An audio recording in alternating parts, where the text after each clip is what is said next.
You are currently the only person in this conference.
Good morning, everyone.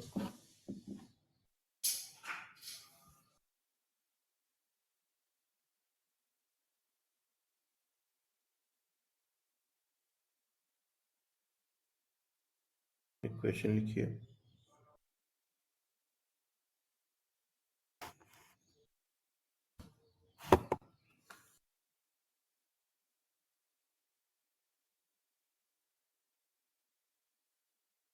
An electron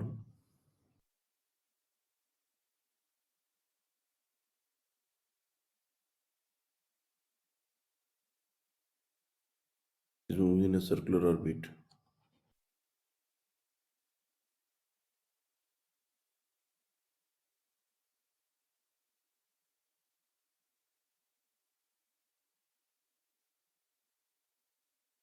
Of radius r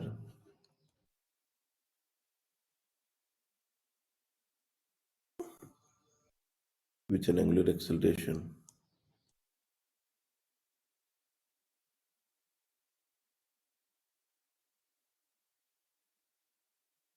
alpha at the center of the orbit.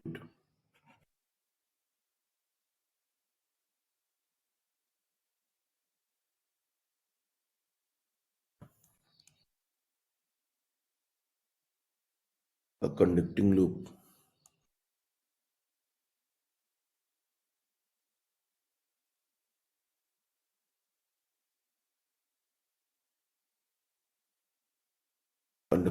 of radius r,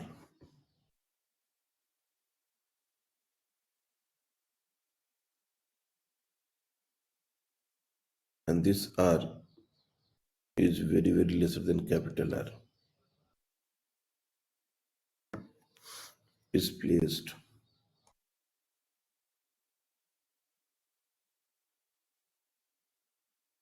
Find the induced EMF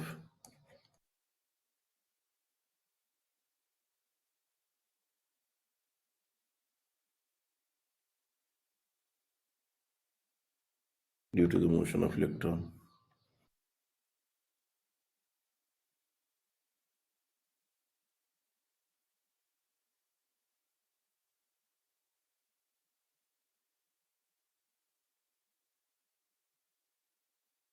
चलिए try कीजिए तो इसको।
कर रहे हैं सब लोग।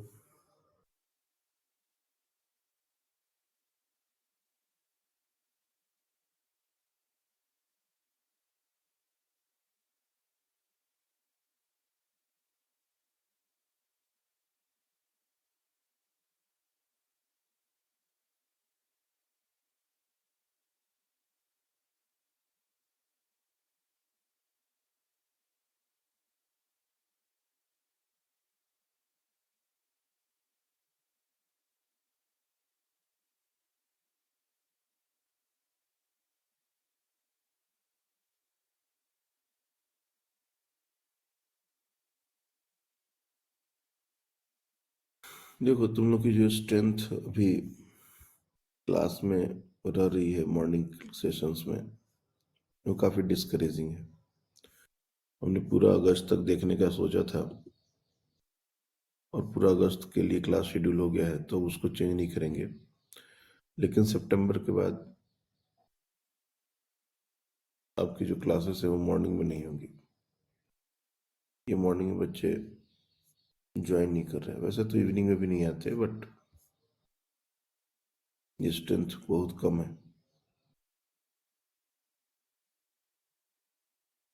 हाँ बताइए।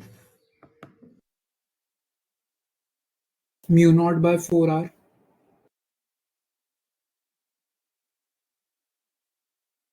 into q alpha क्यों नहीं होगा, ई होगा। e alpha hmm. into r square, small r square. Okay,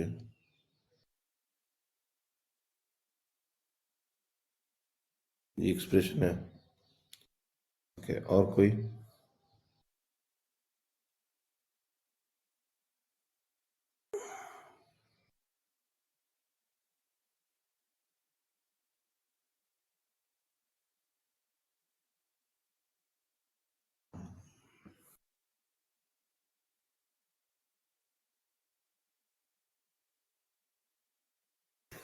anyone else? देखो, बोल रहे हैं कि electron is moving in a circular orbit of radius R with an angular acceleration alpha. ठीक है। At the centre of the orbit a conducting loop of radius R, और R जो है वो कैपिटल आर से बहुत छोटा, is placed. Find the induced EMF due to the motion of electron. हम लोग इस तरह से इलेक्ट्रॉन का एक ऑर्बिट बनाएंगे। और एक छोटा सा लूप कंडक्टिंग लूप इसके सेंटर पर प्लेस्ड है, इसका रेडियस है स्मॉल आर। अब चूंकि हम लोग को पता है कि इलेक्ट्रॉन अगर रिवॉल्व कर रहा है, जो भी एंगुलर वेलोसिटी है इसका नहीं दिया हुआ, एंगुलर एक्सेलरेशन दिया हुआ है, हम लोग कुछ देर के लिए एंगुलर वेलोसिटी ओमेगा ले लेते हैं। It is moving with angular velocity omega. जो इफेक्टिव करंट इसके कारण होगा, ऑब्वियस सी बात है कि हमने एंटी क्लॉकवाइज डायरेक्शन में इलेक्ट्रॉन को मूव किया है तो पॉजिटिव चार्ज क्लॉकवाइज डायरेक्शन में मूव करेगा। लेकिन इस क्वेश्चन में डायरेक्शन ऑफ इंड्यूस्ड ईएमएफ का बात नहीं पूछ रहा है, इसलिए हम डायरेक्शन की बहुत ज्यादा बात नहीं करेंगे। अगर चाहे तो हम लोग डायरेक्शन भी सोच सकते हैं, ऐसा नहीं है। उस केस में क्वेश्चन में ही कहीं ना कहीं क्लॉकवाइज एंटी क्लॉकवाइज मूव कर रहा है, सर्कुलेट कर रहा है, सब बताना पड़ता है। तो ये हमारा इलेक्ट्रॉन है और वो ये एंटी क्लॉकवाइज डायरेक्शन में अगर मूव कर रहा है suppose with angular velocity omega, तो इफेक्टिव करंट, हमने एवरेज करंट और इफेक्टिव करंट की बात की थी, and that will be equals to e divide by time period, और ये टाइम पीरियड आ जाएगा 2 पाई बाई ओमेगा। तो E divide by 2 pi by omega, ये हमारा इफेक्टिव करंट का वैल्यू, तो ई ओमेगा अपॉन 2 पाई। ना अगर ये करंट हो गया तो इसके लिए सेंटर पर मैग्नेटिक फील्ड जो होगा वो कितना होगा? तो सेंटर पर मैग्नेटिक फील्ड एक सर्कुलर लूप के कारण हम लोग जो देखते हैं वो होता है mu not I upon 2r। तो यहाँ पर आई की जगह हमको ई ओमेगा बाई 2 पाई डालना है, तो ये हो जाएगा mu not E omega divide by 4 pi r। और ये सिर्फ सेंटर पर का मैग्नेटिक फील्ड है, पूरे स्पेस में ये जो पूरा रीजन है उसमें हर जगह मैग्नेटिक फील्ड अलग अलग होता है, लेकिन सेंटर पर मैग्नेटिक फील्ड का वैल्यू यही होता है। यहाँ पर एक क्वेश्चन में कंडीशन दिया गया है, इसको हमको समझना पड़ेगा कि ये कंडीशन क्यों दिया गया है, why this condition is given. अगर ये सिंपली रेडियस आर दे देते और ये कंडीशन नहीं डालते तो हम लोग इस कॉइल से कितना फ्लक्स लिंक हो रहा है ये नहीं निकाल पाते, क्योंकि अगर ये रीजन को बड़ा कर देंगे तो उस पूरे रीजन में मैग्नेटिक फील्ड वेरिएबल हो जाएगा। लेकिन ये कंडीशन देने का मतलब ही है, यहाँ पर ये कंडीशन जो उसने दिया क्वेश्चन में, इसका यही मतलब है कि हमको एरिया को बहुत छोटा लेना है और उतने एरिया के लिए अपने को मैग्नेटिक फील्ड को यूनिफॉर्म कंसिडर कर लेना है। मतलब इस पूरे ग्रुप से मैग्नेटिक फील्ड यही सेंटर पर जो है वही मैग्नेटिक फील्ड लग रहा है, इसलिए फ्लक्स और magnetic flux linked with the loop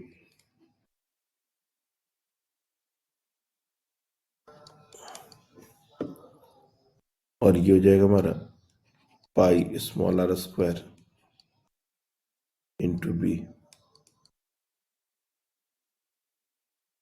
pi are square into B. अब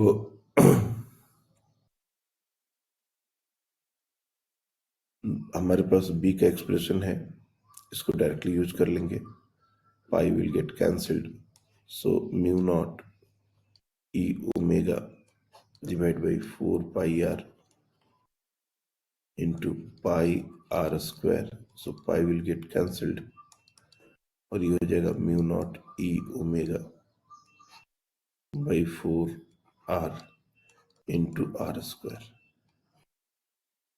ना इसमें एक चीज है वो वेरिएबल है और वो है ओमेगा। ये जो फ्लक्स है इसको वेरिएबल बनाता है ये ओमेगा, और this omega is not constant. तो डेफिनेटली अगर फ्लक्स विथ टाइम चेंज होगा तो ईएमएफ डेवलप होगा। इसलिए अगर हमको ईएमएफ निकालना हो कि ईएमएफ कितना डेवलप हुआ, तो इंड्यूस्ड ईएमएफ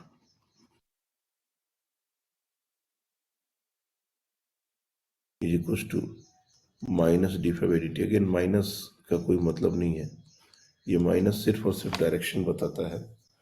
एक बच्चे का जब मेरे पास डाउट आया था कि अगर ये माइनस हम कंसिडर नहीं करेंगे तो फिर, या फिर हमने सिर्फ D phi by d T निकाला, लेकिन एक्चुअल फॉर्मूला तो minus d phi by d T होता है।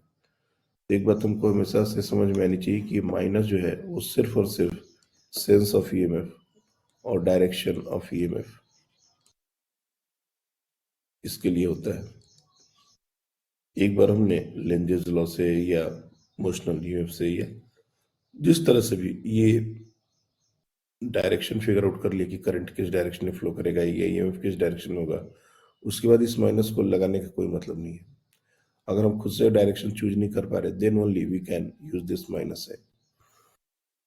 तो इसलिए बहुत सारी सिचुएशंस में इस माइनस को इग्नोर कर दिया जाता है।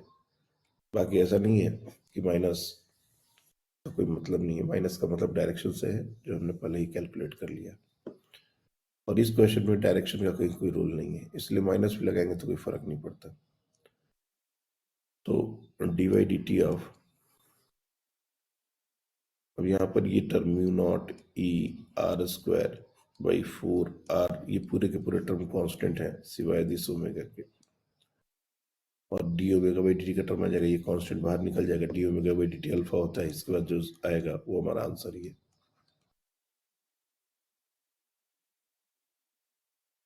This is our final answer.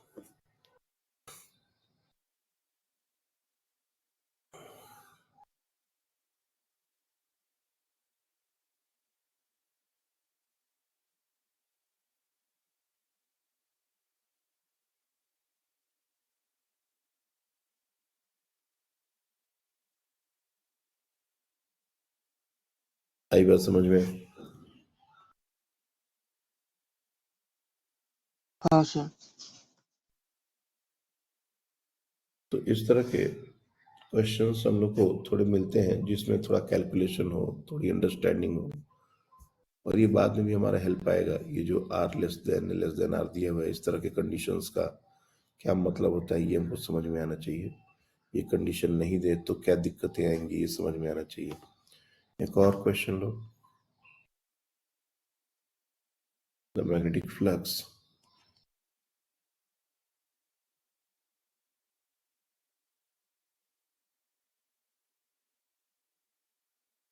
To a stationary loop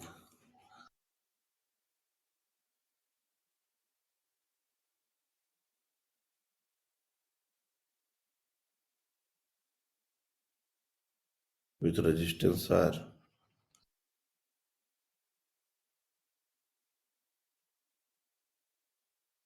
varies during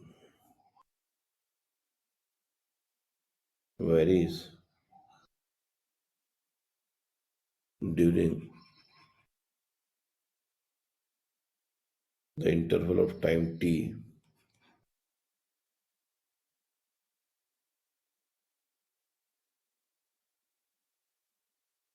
as pi is equals to at t minus t. This is the instantaneous flux kind of. इस तरह से फ्लक्स हमारा चेंज हो रहा है, where a is a constant, where a is constant. Find the heat generated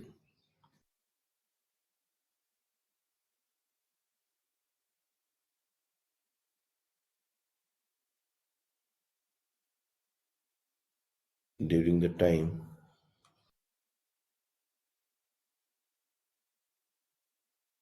neglecting the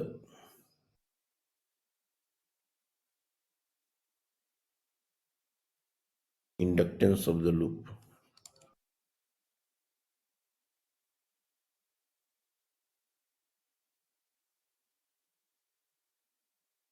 loop के inductance को अगर इग्नोर कर दिया जाए,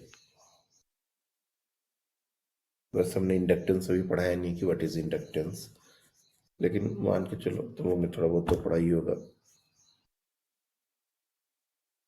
सेल्फ इंडक्टेंस, म्यूचुअल इंडक्टेंस, इस तरह से दो चीजें होती हैं।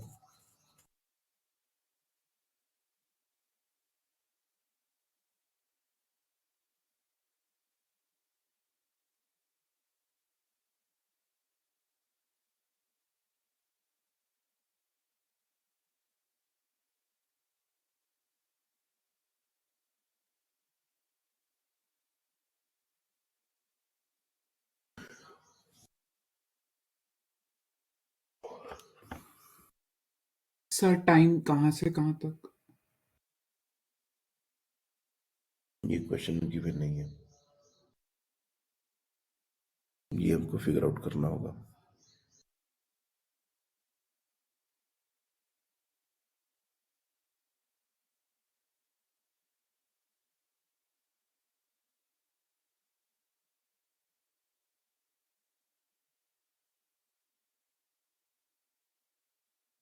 सिंपल सी बात है, हीट तभी तक जनरेट होगा जब तक करंट फ्लो करेगा। जब तक करंट फ्लो करेगा वही टाइम हमको निकालना पड़ेगा। That should be our interval.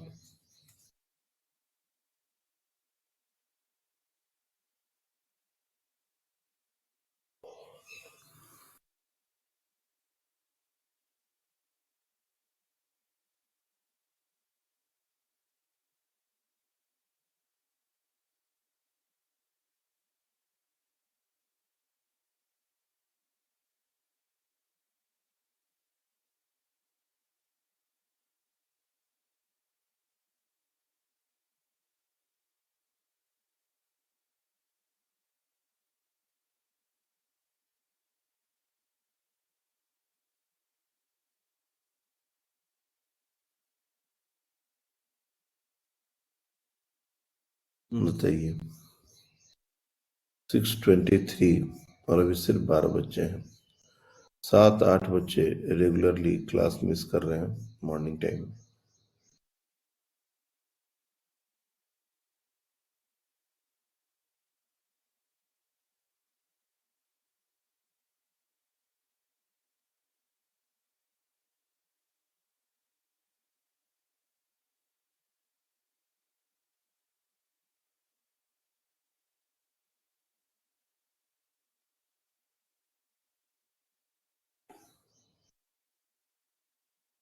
हाँ बताइए क्या A है, square T cube by 3R. क्या बोल रहे हो? A square T cube by 3R. a² t cube upon dr। Let's see, एक बार ये 3 के टर्म को चेक करना तो।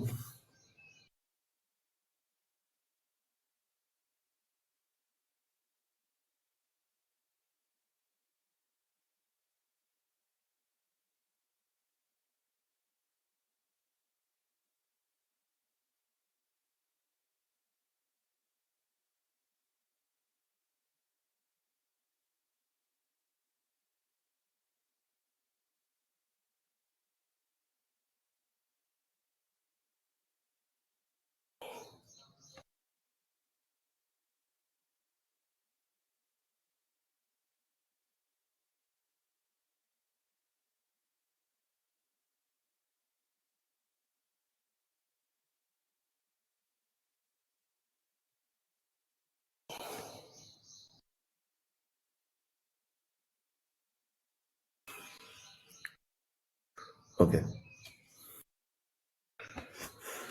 तुम लोग यहाँ पर सबसे पहले तो फ्लक्स दिया हुआ है तो उसके कॉरेस्पॉन्डिंग, क्योंकि ये फ्लक्स जो है वो टाइम वेरिंग है तो डेफिनेटली ईएमएफ कितना होगा, और चूंकि लूप का रेजिस्टेंस भी गिवन है तो हम करंट भी निकाल सकते हैं। Like EMF is equal to minus d phi by d T. और अगेन जैसा हमने कहा था कि माइनस जो है वो सिर्फ और सिर्फ डायरेक्शन की बात करेगा, चाहो तो ले लो, और अगर डायरेक्शन का कोई ज़्यादा रोल नहीं है तो माइनस को इग्नोर करके भी काम कर सकते हैं।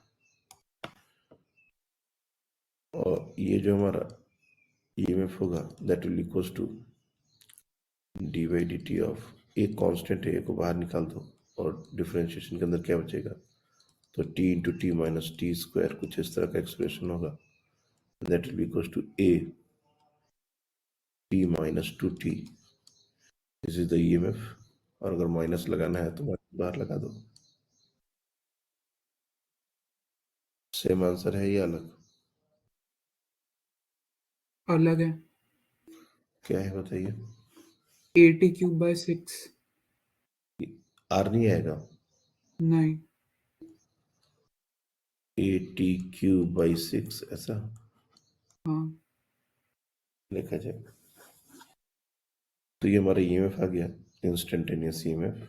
और अगर करंट की बात की जाए आई, तो ये हमारा हो जाएगा ई बाई आर, तो minus A T minus 2t upon R. तो हीट तभी तक डेवलप होता है जब तक करंट फ्लो कर रहा है, और करंट कब तक फ्लो कर रहा है, जब तक ये टर्म जीरो के बराबर इक्वेट नहीं होता। हमको टाइम भी तो कैलकुलेट करना है। ये इंस्टेंटेनियस करंट अपने को समझ में आ रहा है, this is our instantaneous current, no doubt about it. लेकिन कब तक करंट फ्लो करेगा, जो क्वेश्चन में हमको लिमिटिंग वैल्यू नहीं दिए गए हैं, तो हमको खुद ही निकालना पड़ेगा। तो यहाँ पर अगर तुम सॉल्व करोगे तो आर और ए ये तो ऐसे ही जीरो हो जाएंगे, t minus 2t is equal to 0, this implies t is equal to capital T by 2। मतलब हमको कैपिटल T बाई 2 टाइम तक की चीजें कैलकुलेट करनी है। करंट उस वहां पर जीरो हो रहा है। अब हीट डेवलप का फॉर्मूला क्या होता है, तो हीट डेवलप किसी भी लूप में अगर रेजिस्टेंस आ रहा है तो उसमें हीट डेवलप का फॉर्मूला हो जाएगा आई स्क्वायर आर डी टी। अगर करंट वेरिएबल है तो इंटीग्रेशन जहां से जहां तक हमको करना है।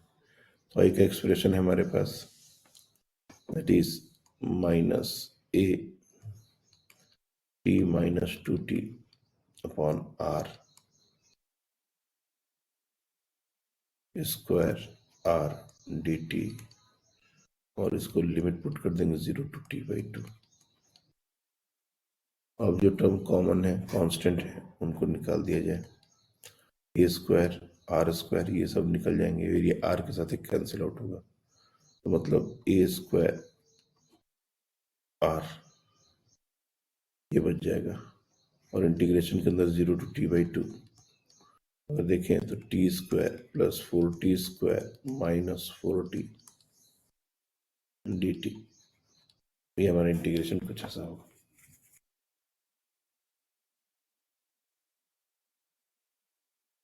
ए स्क्वायर का टर्म तो आएगा बच्चे, ए स्क्वायर आपका कैसे नहीं आ रहा, और नीचे आर का भी टर्म आएगा, तो ये थोड़ा गड़बड़ हो रहा है। This answer is wrong. अब इसको इंटीग्रेट करेंगे, देखो ए स्क्वायर अपॉन आर, इंडिविजुअल तीनों का अलग अलग इंटीग्रेशन होगा, मैं एक साथ लिख रहा हूं, तो ये हो जाएगा T square T plus 4t cube upon 3 minus 4t square upon 2, and note put करेंगे 0 टू t बाई 2। सब में t है, इसलिए 0 का लिमिट पुट करने का जरूरत नहीं है, सीधे केवल कैपिटल T का लिमिट जाएगा, और टी क्यू का टर्म टी स्क्वायर का टर्म अपने को दिखना चाहिए। वेट, 4t इंटू टी का भी एक टर्म आएगा ना यार, यहाँ पर कैपिटल T भी होगा।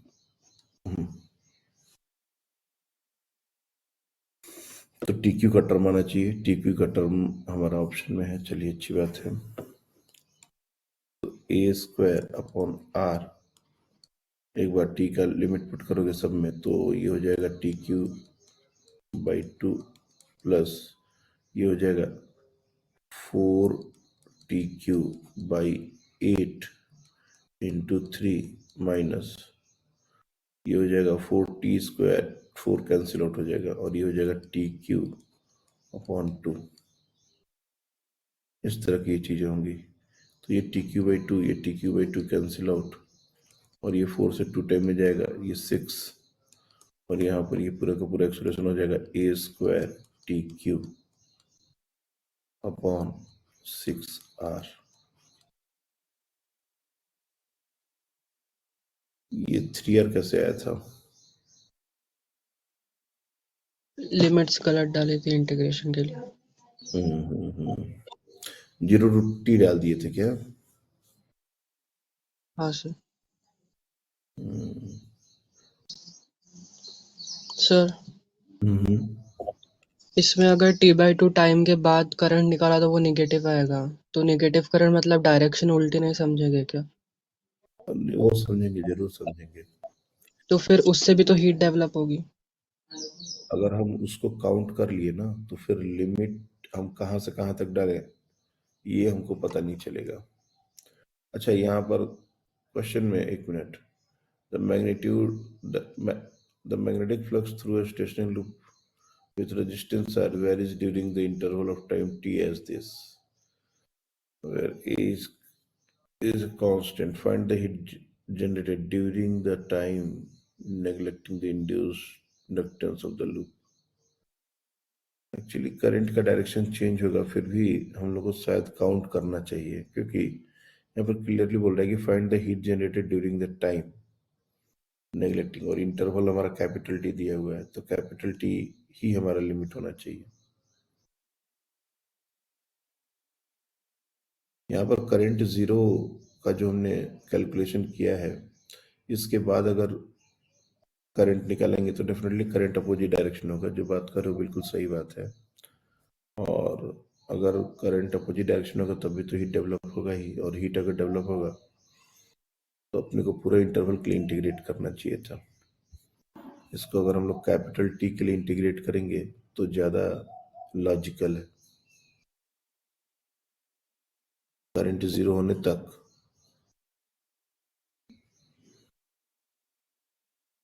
During the interval of time T ऐसा दिया हुआ है, तो नहीं, ये गड़बड़ हो रहा है। सही बोल रहे हो आप, ये जो हमने टी का वैल्यू निकाला इसकी जरूरत नहीं है, we don't need this. Current का डायरेक्शन चेंज होने दो, कोई दिक्कत नहीं है, क्योंकि क्वेश्चन में ड्यूरेशन एक इंटरवल दिया हुआ है और उस इंटरवल के लिए कितना ही डेवलप होगा ऐसा निकालना है। तो हम लोग का जो चेंजेस होगा वो यहाँ पर होगा। ये जो हमने लिमिट डाली है ये हम लोग डाल देंगे टी, ये हर जगह ये जो लिमिट है, मैं कलर चेंज कर दे रहा हूँ इसीलिए, ये टी ही डालो, ये ज़्यादा सही है, ज़्यादा लॉजिकल है, ये टी होगा। और इस तरीके से जब हम लिमिट पुट करेंगे, ये पूरा रब कर देता हूँ,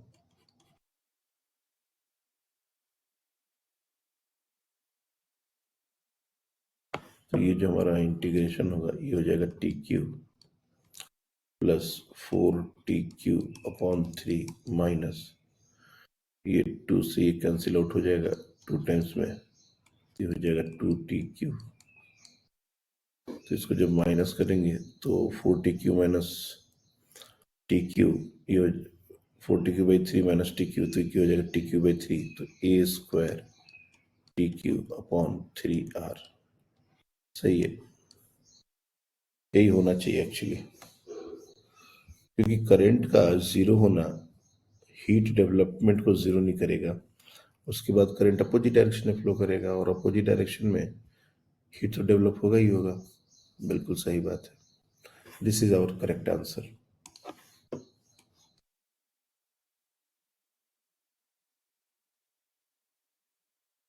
आपने ये ATQ/6 कैसे निकाला था?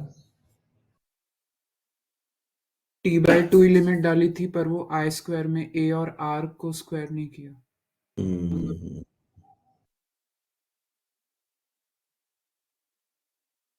तो इस तरह के क्वेश्चन दिए जाएंगे जो थोड़े से कैलकुलेटिव हों, जैसे ये वाला क्वेश्चन भी एक बेसिक कॉन्सेप्ट को लेके था, और ये वाला क्वेश्चन भी काफी बेसिक बेसिक चीजों को लेके था, तो थोड़ा लंबा जाएगा, लेकिन पॉसिबिलिटी है ये शायद ARBTS में ये सब आए हुए क्वेश्चन है।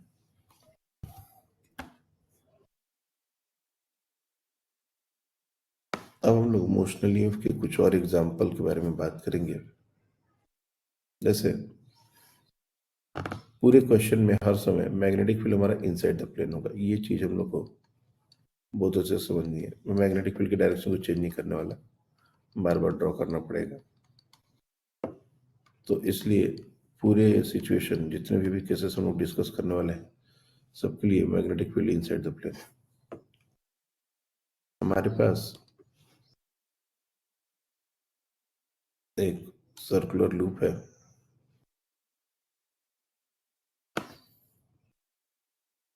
कंडक्टिंग लूप,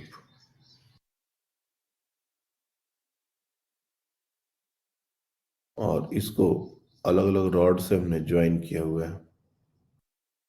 इसमें टोटल ये साइकिल के स्पोक की तरह है। इसमें टोटल 3, 4, 5, 6, टोटल 6 हैं।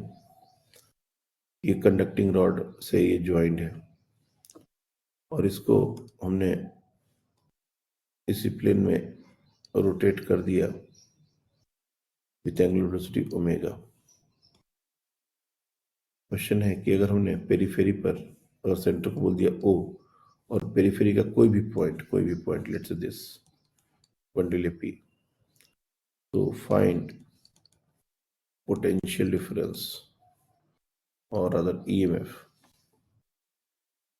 पोटेंशियल डिफरेंस लिखो, कोई दिक्कत नहीं है, बिटवीन O एंड P। अगर इसको ओमेगा से रोटेट कर देंगे, रेडियस हमारा R है और ये कंडक्टिंग लूप है। दिस इज कंडक्टिंग लूप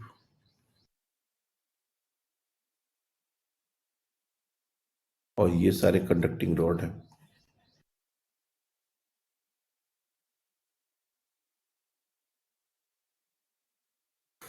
छह रॉड ऐसे लगाए गए हैं। बताइए क्या होगा ये और पोटेंशियल डिफरेंस क्या होगा?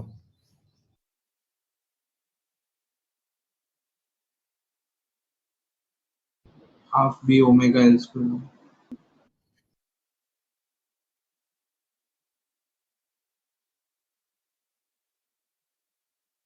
Half B omega R square, ऐसा?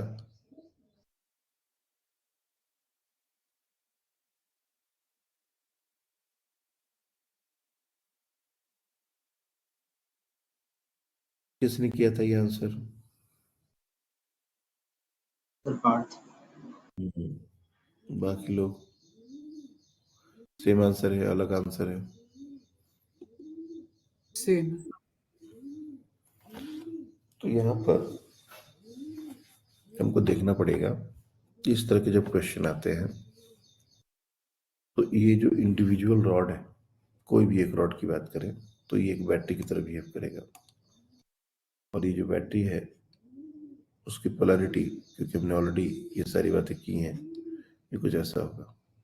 सिमिलरली जो दूसरा रॉड है वो कुछ इस तरह की एक बैटरी की तरह बिहेव करेगा, तीसरा कुछ इस तरह से एक बैटरी की तरह बिहेव करेगा और इस तरह से ये जो जितने भी रॉड हैं ये एक एक बैटरी की तरह बिहेव करेगी, जिसका सबका पॉजिटिव पोलैरिटी एक तरफ और निगेटिव पोलैरिटी पेरीफेरी पर है।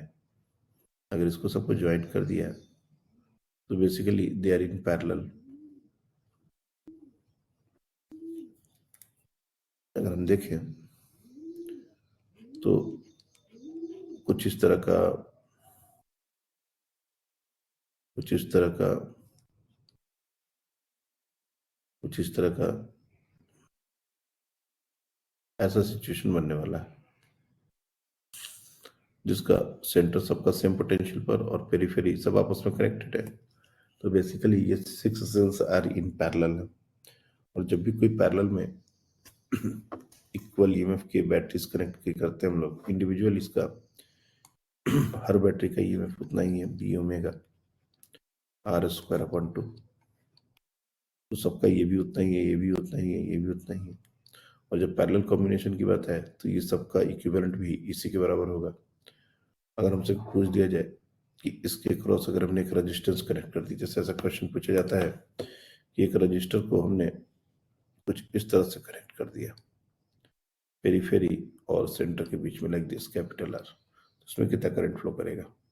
तो ये जो पूरा रोटेट करता हुआ जो चीज है उसको हम एक EMF B omega R square by 2 से रिप्लेस कर देंगे और फिर उससे करंट भी निकाल लेंगे।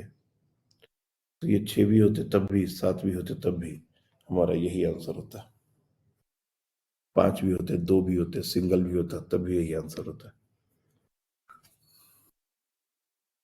आई बात समझ में? अगर मान लो हमारा ये डिस्क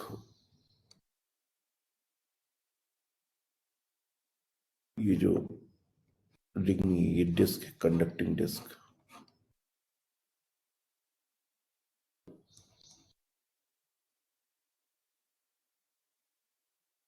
कंडक्टिंग डिस्क, और इसको भी हमने सेंटर के अबाउट ओमेगा से रोटेट कर दिया। Magnetic field again inside the plane in entire region. आपको इसके सेंटर और पेरिफेरी के बीच में पोटेंशियल डिफरेंस कितना होगा, और ईएमएफ डेवलप्ड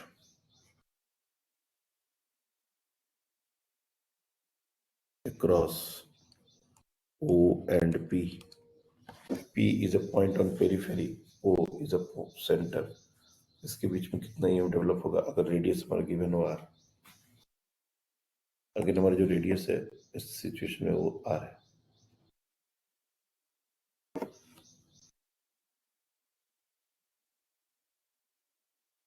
हाँ बताइए। 1/2 b ओमेगा r स्क्वायर। याद रखना, ये रोटेशन वाले जितने भी क्वेश्चन होते हैं उसमें अगर कुछ ना भी समझ में आए तो यही आंसर देना है, B omega R square by 2। Maximum यही आंसर ही आता है। इसमें भी हम चाहें तो ऐसे हमने जो 6 कंसिडर किए थे, ऐसे बहुत सारे रॉड कंसिडर किए जा सकते हैं, इनफाइनाइट रॉड। बट उससे फर्क नहीं पड़ता क्योंकि सारे पैरेलल में कनेक्टेड हैं, तो 6 हो या 100 हो, इक्विवेलेंट तो इतने के ही बराबर होगा। तो अगर हमने बहुत सारे रॉड भी कंसिडर कर लिए तब भी हमारी equivalent EMF B omega R square by 2 के बराबर होगा। तो ये चीज अपने को बहुत अच्छे से ध्यान में रखनी है।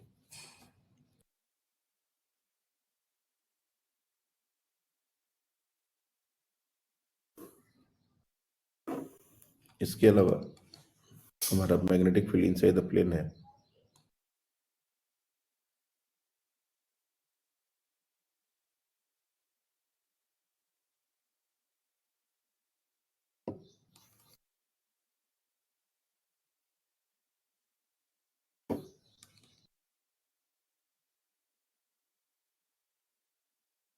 पूरे रीजन में, और हमारे पास एक कंडक्टिंग लूप है।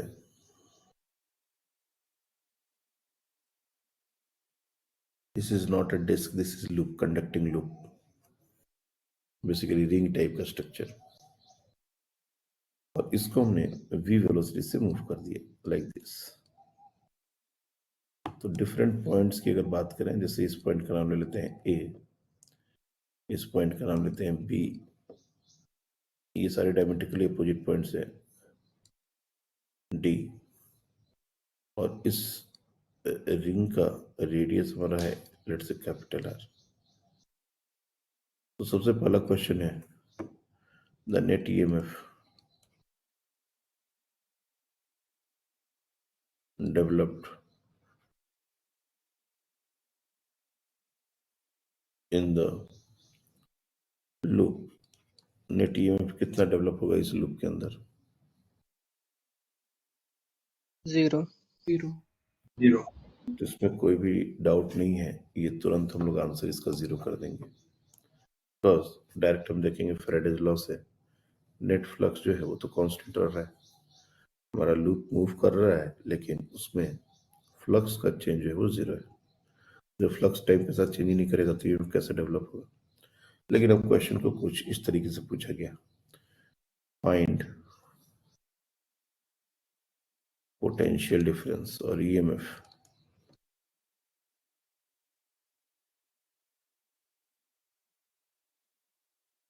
डेवलप्ड अक्रॉस वाला ए बी, दूसरा ए सी, तीसरा बी डी, चौथा बी सी, और भी बहुत सारे पॉइंट्स दिए जा सकते हैं। और हमने ये 4 क्वार्टर में ही लिया है, हम इसको अलग अलग पॉइंट्स भी बना सकते हैं। कोई रैंडम पॉइंट कहीं पर ले लिया, वैसा भी हो सकता है। बताइए क्या होगा? क्या सबके आंसर 0 होंगे?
Okay,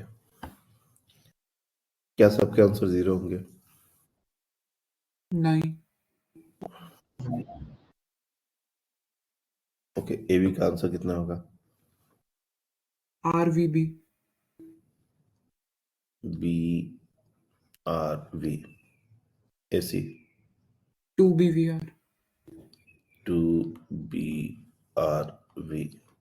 B D. 0। Okay, B C. RVB। क्या सबके यही आंसर है?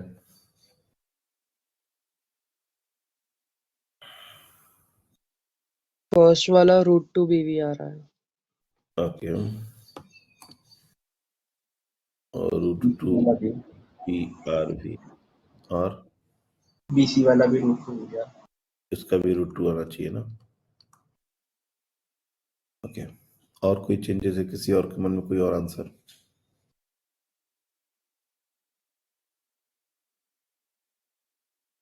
देखो, इस तरह का जब क्वेश्चन होता है, जब हम किसी लूप को मूवमेंट देते हैं, तो एक तो तरीका है कि हम फैराडेज लॉ से सोचें, लेकिन हम मोशनल ईएमएफ से भी इसको सोच सकते हैं। हमने दोनों बताया थे, सिक्के के दो पहलू हैं। अगर एक से हमको बहुत ज्यादा क्लैरिटी नहीं मिल रही, तो सेकंड लॉ, सेकंड रूल जो है अप्रोच, वो हम लगा सकते हैं। अब ये सही है कि इस पूरे लूप में टोटल ईएमएफ डेवलप 0 होगा, इसमें कहीं कोई दो राय नहीं है। लेकिन इसका ये मतलब नहीं है कि अगर पार्ट बाई पार्ट अगर हमसे पूछा जाए तो भी ईएमएफ 0 हो जाएगा। जैसे अगर हमने ए बी के क्रॉस पूछा हुआ है, तो अगर तुम ध्यान से देखो, अगर हम इस लूप को कट कर देते, एकदम एक छोटा कट लगा दे, माइनर कट, यहीं से यहाँ से यहाँ से एक माइनर कट लगा दे, और इसको, ये नीचे वाले लूप को ऐसे ही मूव करें, ऊपर वाले लूप को ऐसे ही मूव करें, तो आई डोंट थिंक इस पूरे एक्सप्रेशन में और पूरे सिचुएशन में कोई ज्यादा फर्क है। कोई फर्क नहीं है। अगर हम छोटा सा कट लगा देते हैं, अगर वो कंडक्टिंग लूप पूरा कनेक्टेड ना हो, तो एक छोटा सा कट लगा देंगे, तब भी ये बिल्कुल पिछले बार की तरह ही शिफ्ट, और दोनों को भी वेलोसिटी से मूव कर रहे हैं। अब ऊपर वाले पार्ट के क्रॉस कितना ही डेवलप होगा, तो तुम देख सकते हो एक क्वार्टर सर्कल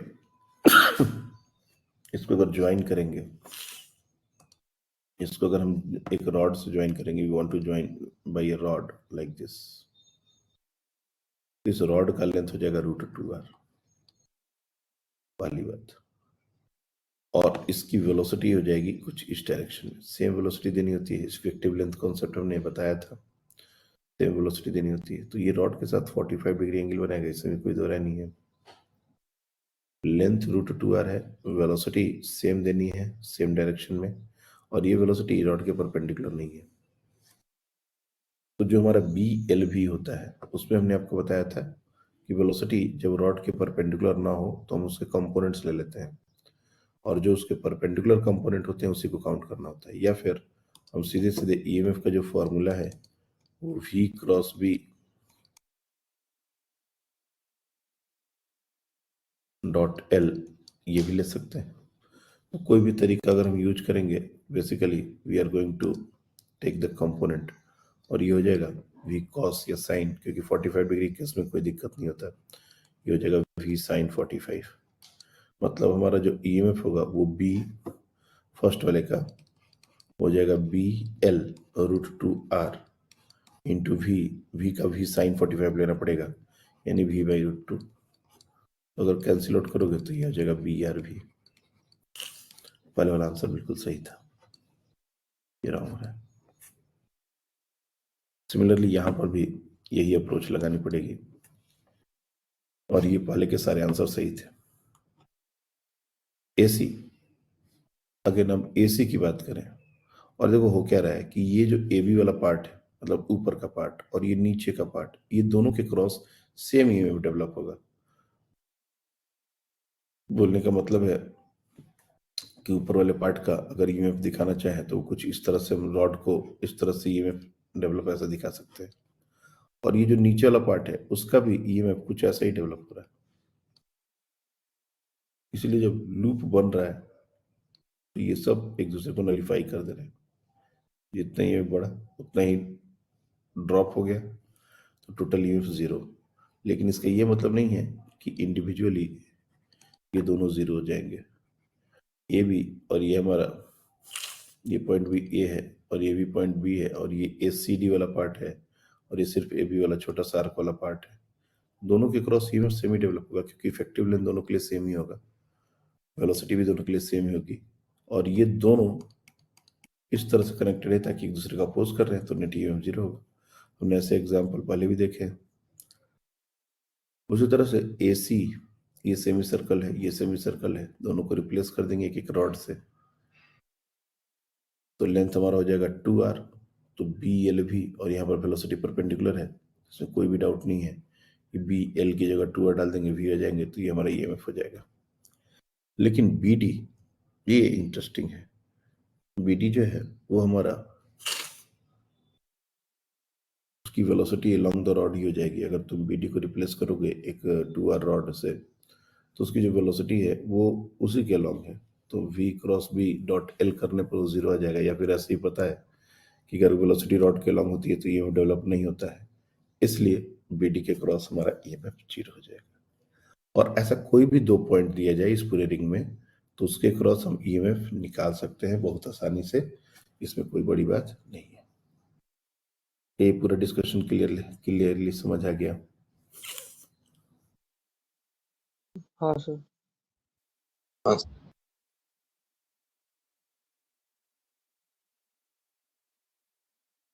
तो इस पर एक बहुत ही अच्छा क्वेश्चन बनता है।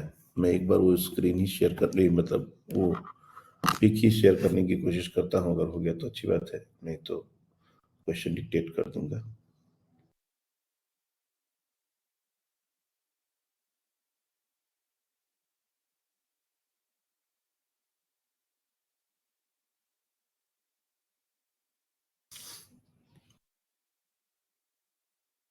एक मिनट।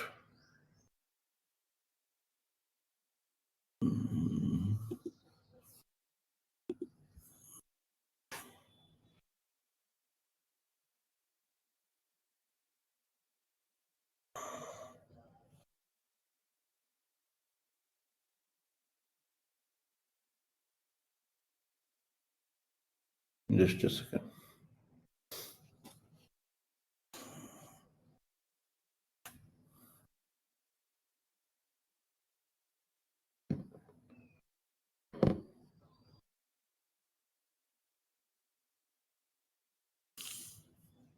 देखो ये क्वेश्चन है, try this one.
8 VVR. Third option sir.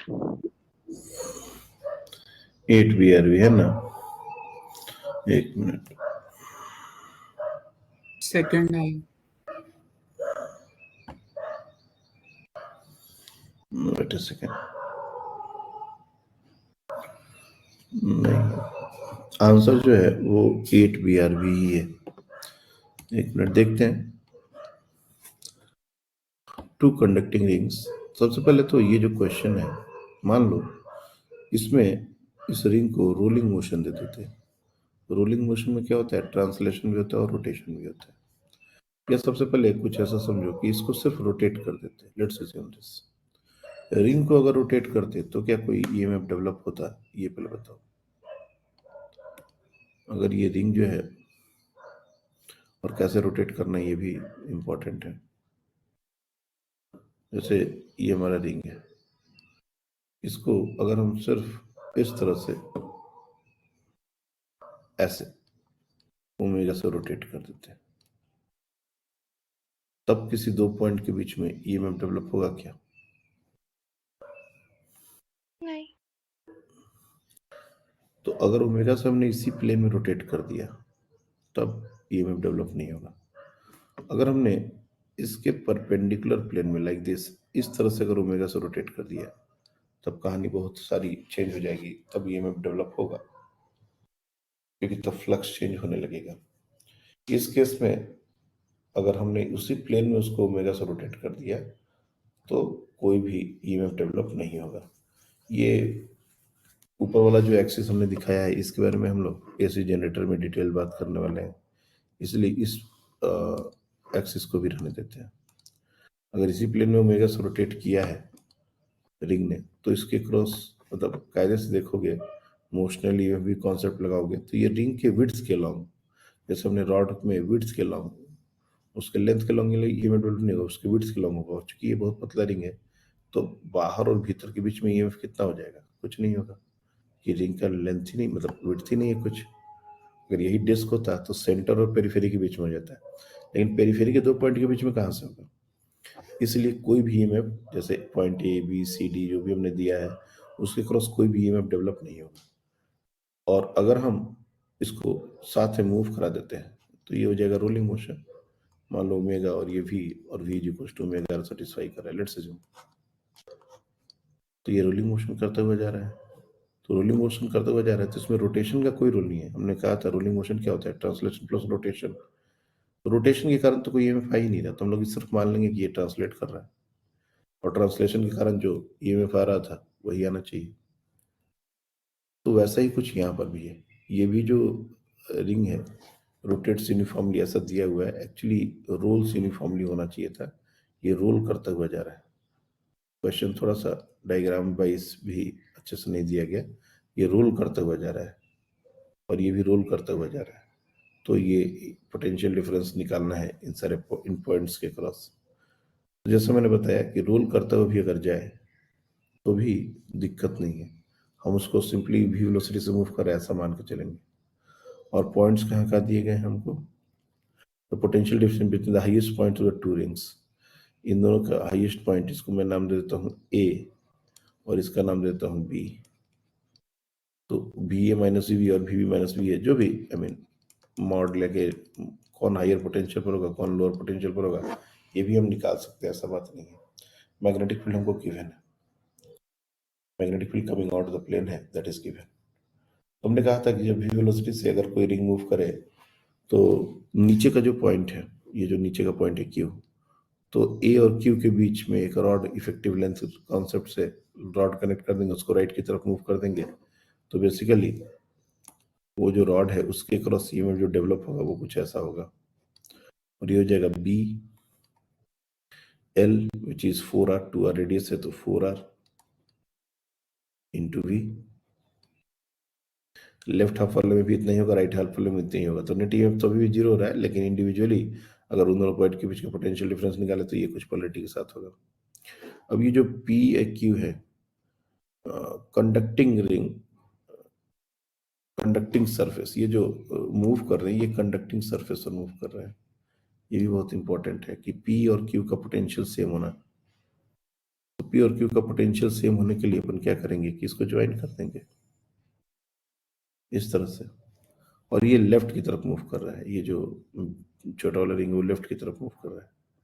तो सारा सिनेरियो सेम है। वेलोसिटी अगर लेफ्ट की तरफ हो जाए तो बैटरी भी अपोजिट डायरेक्शन में बनेगा, इसमें कोई शक वाली बात नहीं। और नहीं तो तुम डायरेक्शन चेक कर सकते हो, ये इंड्यूस्ड ईएमएफ का कुछ ऐसा बनेगा। और कितना बनेगा? तो अगेन बी एल, एल कितना है 2R, और वी कितना है अगेन 2V। तो ये हमारा पॉइंट बी है और ये पॉइंट हमारा ए है, और ये पी और क्यू वाले पॉइंट्स है जो कि सेम पोटेंशियल पर होंगे बिकॉज ऑफ कंडक्टिंग प्लेट पर मूवमेंट हो रहा है। तो ये हमारा हो जाएगा 4BRV, और ये भी हमारा हो जाएगा 4BRV। और हम लोग वहां से यहाँ आएंगे तो यहाँ से यहाँ गेन और यहाँ से यहाँ गेन, मतलब actually B will be at higher potential. कायदे से देखना चाहिए तो B minus VA and that is equals to 8BRV। ये हो जाएगा, सॉरी स्मॉल आर लिख,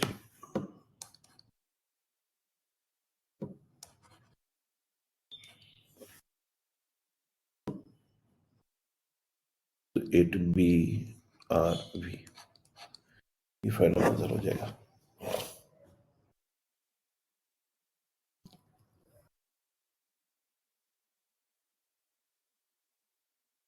तो रोलिंग मोशन से भी क्वेश्चन आएंगे, इंड्यूस्ड ईएमएफ, बहुत सारे क्वेश्चन d5/dt से।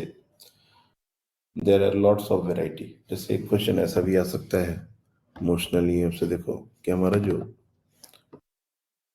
रेल है वो रेल अब क्या है, that is not a rectangular shape, that is like parabolic shape or triangular shape। मैं क्या बोल रहा हूँ, जैसे मान लो ये हमारा XY प्लेन है और इसमें एक वायर फ्रेम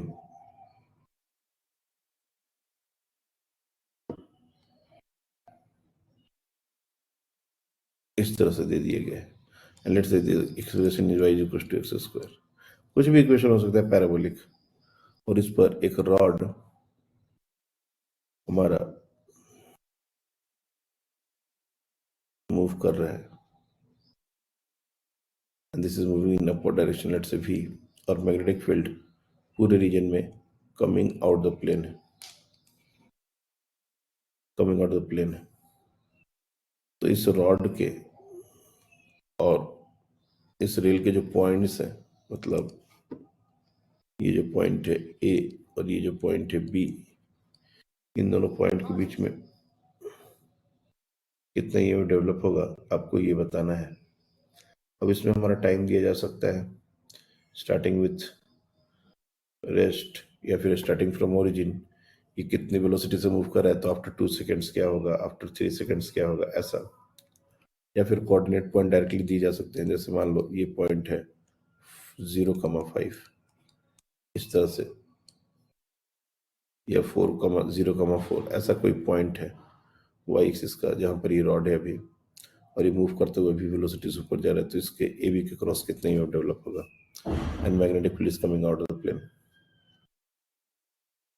यही क्वेश्चन, अब इसका आंसर करो। ऐसा ही क्वेश्चन और कैसे कैसे दिए जा सकते हैं। हमारा जो रेल है वो कुछ अब ट्रायंगुलर शेप का हो गया, और हमारा कोई रॉड है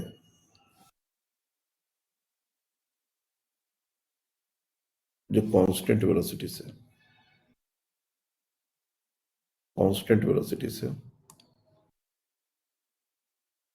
बिल्कुल इस एंड से आगे की तरफ बढ़े जा रहा है, वेलोसिटी भी। तो let's say after time t, ये हमारा इक्विलेटरल आइसोसेलेस, ऐसा दोनों का एंगल दिया जा सकता है, कितना है दोनों का एंगल है, तो आफ्टर टाइम t ईएमएफ कितना डेवलप होगा, ऐसा क्वेश्चन हो सकता है।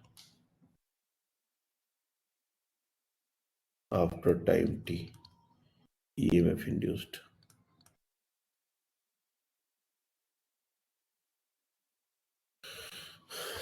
तो बेसिकली इन सब क्वेश्चन में जो मेन प्रॉब्लम है वो है लेंथ ऑफ द रॉड का। जैसे हमने रेल के बारे में बताया था कि अगर रेक्टेंगुलर हमारा शेप होता तो उन दोनों के बीच का जो सेपरेशन है वही हम लोग लेंथ की तरह यूज करते हैं। ऐसा नहीं है कि उसके बाहर ईएमएफ डेवलप नहीं हो रहा, लेकिन इस वायर फ्रेम में जो करंट वगैरह कैलकुलेशन में जो भी आएगा वो सब उसमें वो ईएमएफ रोल प्ले नहीं करेगा।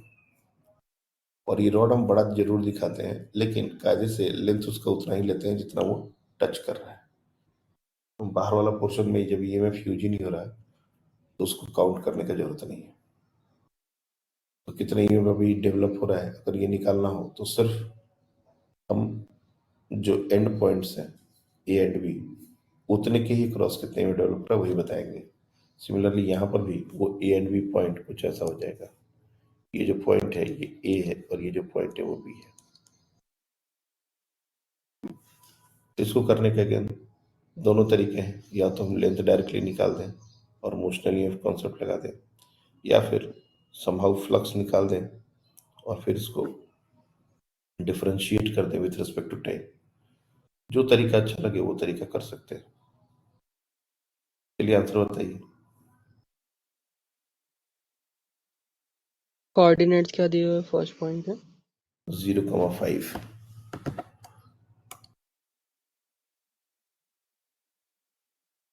ये हमारा है 0,5।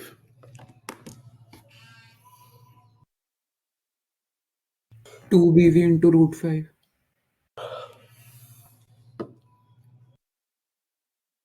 2 BV √5 ऐसा। हाँ सर। तो यहाँ पर इस इंस्टेंट पर अगर हम देखें तो y का वैल्यू दिया हुआ है 5, तो x का वैल्यू क्या होगा ये निकालना बड़ी बात नहीं है। x will be equal two plus minus √5, मतलब ये लेंथ भी √5 और ये लेंथ भी √5, तो ये दोनों को ऐड कर देंगे तो ये हो जाएगा 2√5। और v वेलोसिटी से मूव कर रहा है। अब कौन हायर पोटेंशियल पर कौन लोअर पोटेंशियल पर है वो तो निकाल सकते हैं। हमने बताया है जब इमोशनल ईएमएफ की बात हो तो v क्रॉस बी, मतलब एक पॉजिटिव चार्ज को एज्यूम करके v क्रॉस बी निकालना होता है। और v क्रॉस बी का जब भी डायरेक्शन आएगा जो कि सिचुएशन में टुवर्ड्स बी आ जाएगा, तो इसलिए V B minus V A, B will be at higher potential, A will be at lower potential. अगर हम लोग डायरेक्शन ऑफ करंट देखें तो डायरेक्शन ऑफ करंट ऐसा जाना चाहिए, क्योंकि v ऊपर की तरफ है और b coming out of the plane है, तो v cross b positive charge के ऊपर टुवर्ड्स b लगेगा। सिमिलरली इस केस में अभी ऐसा भी हो सकता है कि हमारा एक 90 डिग्री का केस हो। जैसे इसमें एक सिचुएशन डाल देता हूं मैं, ये 90 डिग्री है, सिमेट्रिकल, ये सिमेट्री है। और इनिशियली जो रॉड था वो बिल्कुल ओरिजिन पर था। Rod originally at point O, rod was initially at O, तो ये 90 डिग्री है और रॉड ओ पर है। अब आपको किसी भी इंस्टेंट ऑफ टाइम पर, लेट से आफ्टर टाइम टी, ये सिचुएशन है, तो कितना ईएमएफ डेवलप होगा इसके एंड के क्रॉस वो बताना है। चलो ट्राई करो। ये हमारा definitely as a function of time आएगा।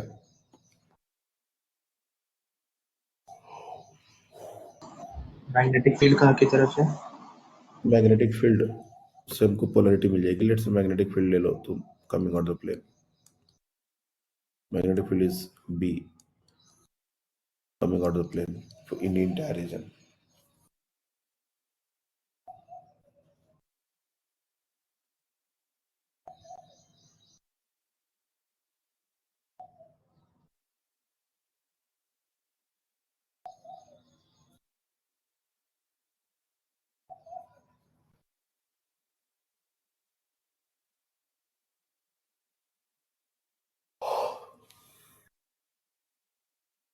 अब बताइए।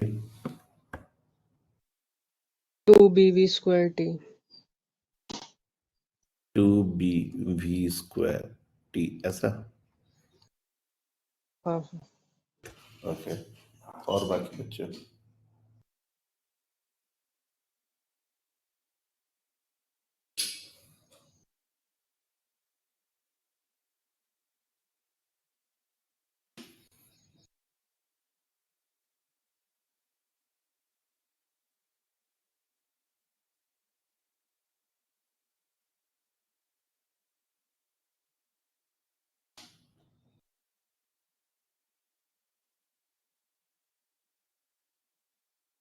अच्छा सेम।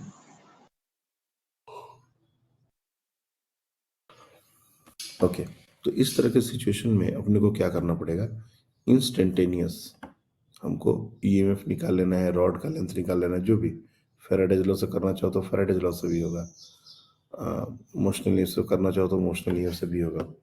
जैसे मैंने जो सिचुएशन दी है उसको एक बार ध्यान से देखो।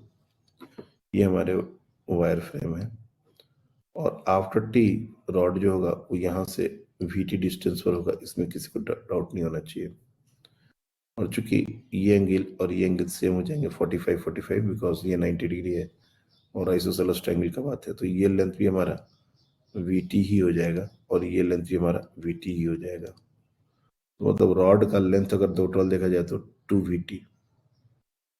तो अगर सिर्फ मोशनल ईएमएफ के कॉन्सेप्ट से अगर हम इसको यूज करें मोशनल ईएमएफ से, तो बी एल भी B into 2L that is 2 VT और ये भी, तो डायरेक्टली आ जाएगा 2B V²T, यही आंसर। और अदरवाइज अगर हम नहीं करना चाहते तो हम इंस्टेंटेनियस फ्लक्स निकाल लेंगे। ये जो एरिया बन रहा है इसमें ये लेंथ हमने VT लिया हुआ है, तो उसके अकॉर्डिंग एरिया क्या हो जाएगा, तो half into base 2VT into height VT, ये हमारा मैग्नेटिक फील्ड सॉरी एरिया है, इंटू B कर देंगे तो ये मैग्नेटिक फील्ड के साथ फ्लक्स हो जाएगा और इसी को डिफरेंशिएट कर देंगे। इफ यू सिंपली डिफरेंशिएट,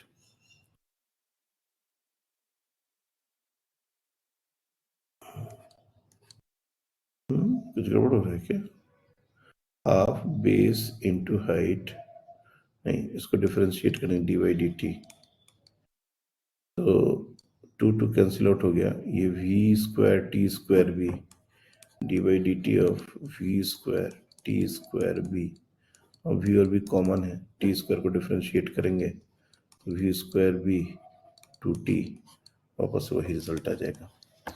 तो पॉइंट इज कि हम लोग फैराडेज लॉ से जा रहे हैं या मोशनल ईएमएफ से जा रहे हैं, ये टोटली चॉइस है अपना। जैसे जब तुमको आसान लगे, जो लगे कि ज़्यादा प्रोमिनेंट अच्छे तरीके से दिख रहा है अपने को, तो हमको वही अप्रोच ले लेनी है और हमको फाइनल आंसर निकालना है। तो अब मैं कंक्लूड कर रहा हूँ, Faraday's law and motional EMF, ये दो चीज़ें पिछले 5 क्लास में लगभग हमने इसको बहुत अच्छे से समझा है। अगर देखोगे तो टोटल आज ये हमारा 7वां क्लास है, कायदे से 7th लेक्चर। एक लेक्चर इस पर नहीं की लिखे थे हम, तो आज हम लोग फैराडेज लॉ और मोशनल ईएमएफ, लेंजेज लॉ, ये सब चीजें सीख ली। लेकिन इसके अलावा भी इस चैप्टर में बहुत कुछ है। जैसे एक है हमारा concept of eddy current.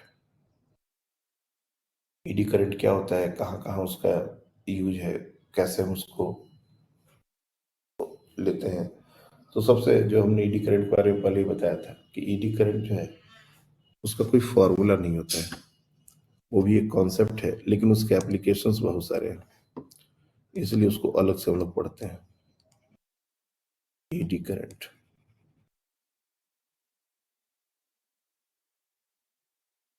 Railway breaking में इसको यूज किया जाता है, मेटल डिटेक्टर में यूज किया जाता है, बहुत जगह ईडी करंट्स का यूज जो है वो बहुत सारी जगह पर किया जाता है।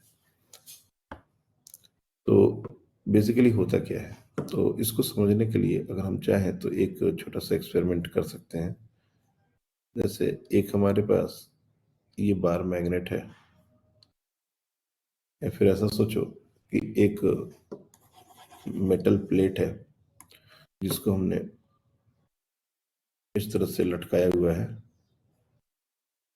और ये वो मेटल प्लेट है और ये वो पाइवोटेड पॉइंट है, और इसके बहुत ये स्विंग कर रहा है लाइक दिस।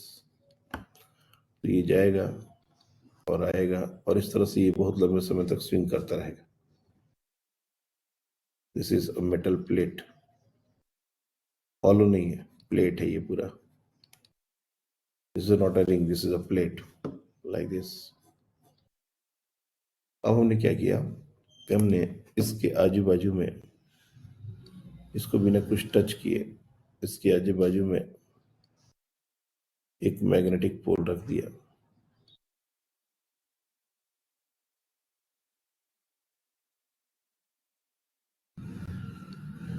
इस तरह से मैग्नेटिक पोल के बीच में ये मान लो हमारा नॉर्थ पोल है, ये हमारा साउथ पोल है, ऐसा रख दिया। जैसे ही मैग्नेट रखेंगे ये बिल्कुल इसकी जो मूवमेंट है वो तुरंत रुक जाएगी। जैसे ये ऑसिलेट कर रहा है लंबे समय के लिए, जैसे ही इसको मैग्नेट लगाएंगे तुरंत रुक जाएगा। 1 से 2 ऑसिलेशन नहीं होगा, ये रुक जाएगा। फिर हमने क्या किया, फिर हमने इसमें एक्सपेरिमेंट को थोड़ा सा और इम्प्रूव करने के लिए हमने इसमें स्लॉट्स बना दिए, काट दिए थोड़े थोड़े, ऐसे बीच बीच में होल्स बना दिए, स्लॉटेड कर दिए इसको, और फिर से इसको स्विंग करने के लिए छोड़ा, पहले मैग्नेट हटा के और फिर मैग्नेट डाल के। तो मैग्नेट हटा के इसको स्लॉटेड करके स्विंग करो या बिना स्लॉटेड स्विंग करो, उसमें कोई ज़्यादा फर्क नहीं है, वो इनफाइनाइट टाइम तक थियोरेटिकली विल ऑसिलेट। लेकिन जैसे ही हम मैग्नेट्स इसके आजू बाजू में डाल देते हैं और एक मैग्नेटिक फील्ड हम सेटअप करते हैं, तो हम देखते हैं कि जो थिक प्लेट थी, जो मतलब कंप्लीट प्लेट थी, वो तो तुरंत रुक गई। मतलब 1 से 2 ऑसिलेशन में नहीं होगा तो रुक जाएगा। अगर रियल लाइफ में अगर इसको टेस्ट करोगे तो ये तुरंत रुक जाएगा, 2-3 ऑसिलेशन भी नहीं मूव कर पाएगा। और अगर हमने स्लॉटेड कर दिया तो हम देख रहे हैं कि ऑसिलेशंस थोड़े बढ़ गए, वो इसमें भी रुकेगा लेकिन वो पहले बार से थोड़ा ज्यादा ऑसिलेट करेगा, उसके बाद रुकेगा, एकदम से रुक नहीं जाएगा। और अगर स्लॉट बना दें तो और ज्यादा ये जो डैम्पिंग बोलते हैं इसको, दिस इज कॉल्ड डैम्पिंग, ये जो डैम्पिंग फिनोमेना है वो कम हो जाएगा। जितनी ज्यादा स्लॉट्स होंगी उतना ही डैम्पिंग फिनोमेना कम हो जाएगा। तो बेसिकली हो क्या रहा है, हो ये रहा है कि जब भी हम उस कंडक्टर को, और यहाँ पर एक कोलकाता में थे तो एक पूरा सेटअप था, एक वहाँ पर साइंस सिटी है, वहाँ एक पूरा सेटअप था। इस तरह से एक इलेक्ट्रोमैग्नेट रखा गया है,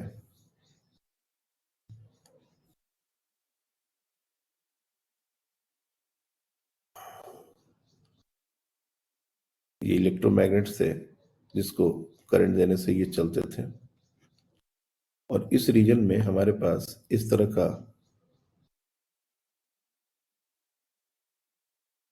एक प्लेट, थिक प्लेट, ऐसे इसको पकड़ के और इसके अंदर लेके जाना रहता था। ये पूरी थिक है और 2 प्लेट्स थी, एक प्लेट ये और एक प्लेट इसी, यही प्लेट थोड़ा सा इसमें स्लॉट बना दिया गया, इसके अंदर थोड़े स्लॉट्स बना दिए गए।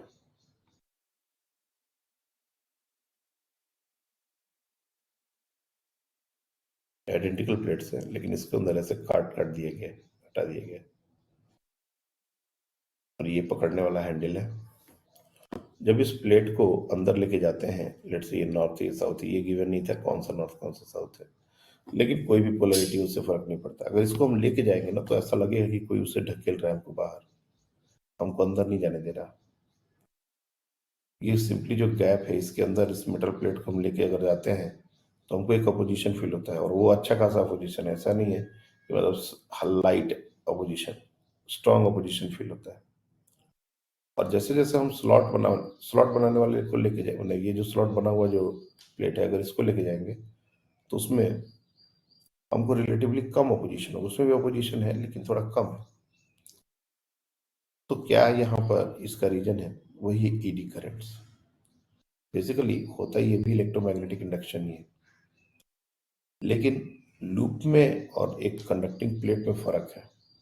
लूप एक पर्टिकुलर पाथ दे देता है, करंट को एक पर्टिकुलर डायरेक्शन में फ्लो करने के लिए मजबूर कर देता है, करंट किसी और डायरेक्शन में नहीं फ्लो करेगा। लेकिन ये जो मेटल प्लेट्स हैं ये तो पूरा कंडक्टर ही कंडक्टर है, इनके लिए कोई एक डेफिनेट पाथ का होना जरूरी नहीं है। अगर इनमें चार्ज का मूवमेंट चाहिए वो तो कैसे भी शेप में किसी भी तरह हो सकता है। इसलिए यहाँ पर मैक्सिमम फ्लक्स लिंक्ड होता है, मैक्सिमम फ्लक्स चेंज होता है। और जैसे ही हम इसको इसके अंदर लेके जाते हैं तो ये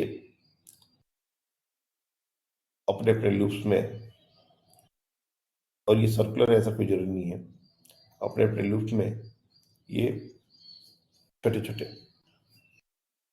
फ्लो करने लगते हैं करंट मेटल के सरफेस पर।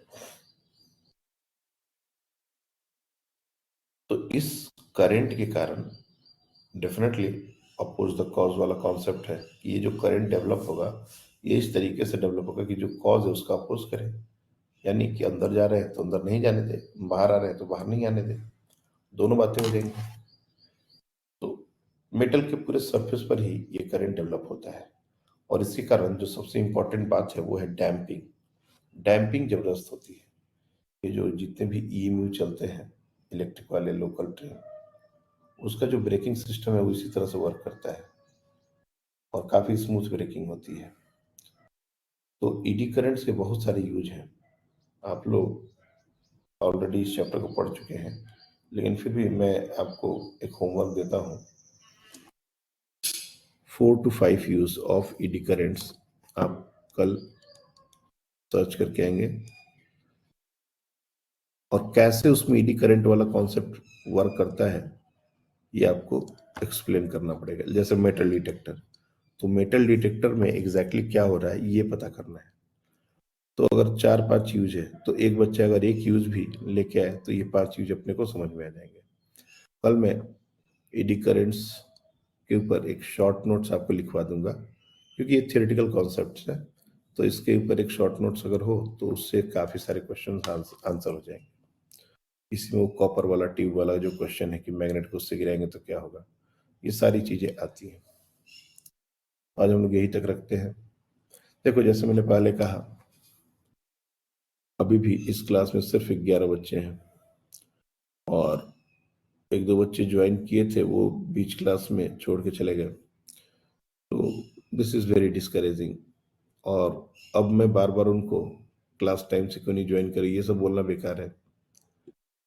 एक जो चीज मुझे लग रही है मॉर्निंग में क्लास होने की वजह से शायद बच्चे ज्वाइन नहीं कर रहे हैं, तो मैं इसको इवनिंग में शिफ्ट कर देता हूँ, और चारों दिन 4 डेज क्लास होती है, 4 डेज ही इवनिंग में ही होगी, लेकिन वो हो जाएगा सितंबर में। अब जैसे कौन कौन से दिन होंगे, तो दिन में कोई फर्क नहीं है, सैटरडे संडे और आपका मंडे इवनिंग भी होता था और थर्सडे इवनिंग होता था। तो उसमें थोड़ा थोड़ा देखते हैं मैं हेर फेर करने का क्या है, क्या मेरा एबिलिटी कैसा है, क्योंकि इवनिंग स्लॉट जैसे ट्यूसडे डिस्टर्बेंस हो सकता है, वेंसडे डिस्टर्बेंस हो सकता है, तो ट्यूसडे वेंसडे को इवनिंग में क्लासेस नहीं होंगी, बाकी और दिन इवनिंग में अपन देख के उसको कर लेंगे, और सितंबर से आपकी क्लासेस सारी इवनिंग में ही चलेंगी। अब मॉर्निंग में करके कोई फायदा नहीं है। 2-3 पेरेंट्स से मेरी बात हुई थी पिछली बार, तो वो भी यही बोल रहे थे कि बच्चे जग ही नहीं पाते सुबह सुबह। इतना 1.5 साल लगभग तुम लोग का, अभी अगस्त चल रहा है तो 8 महीने तो हो ही गए तुम लोग को मॉर्निंग में पढ़ते हुए। 11th के जनवरी दिसंबर से ही तुम लोग को मैं मॉर्निंग में पढ़ा रहा हूँ, बट अलग अलग लॉजिक है, अलग अलग रीजन है, तो कुछ नहीं कहा जा सकता। From September onwards all classes will be in the evening.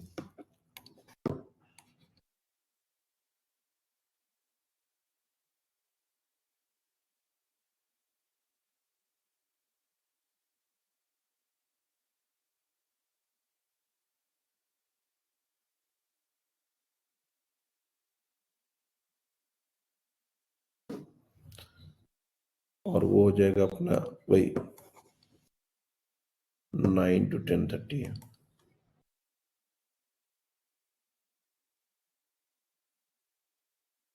Days आपको एक बार मैं शेड्यूल वगैरह बनाने लगूंगा तो आपको पता ही चल जाएगा, वैसे मैं ही बता दूंगा कि कौन कौन से दिन है। 4 days a week होगी।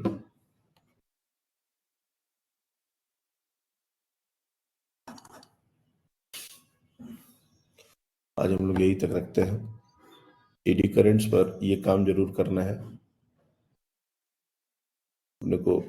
मेटल डिटेक्टर मैंने जैसे 2-3 तो मैंने बताया, रिले ब्रेकिंग सिस्टम कैसे वर्क करता है, मेटल डिटेक्टर कैसे वर्क करता है, ईडी करंट से फर्नेस हीटिंग इफेक्ट भी होता है। ट्रांसफार्मर करके एक डिवाइस है जो इस चैप्टर में या फिर अगले चैप्टर में हम लोग पढ़ेंगे, तो उसमें भी ईडी करंट के कारण बहुत सारे लॉस होते हैं। ऐसा नहीं कि ईडी करंट हमेशा फायदेमंद है, इसके कारण लॉस भी होते हैं। तो eddy current is not always useful, this is like friction.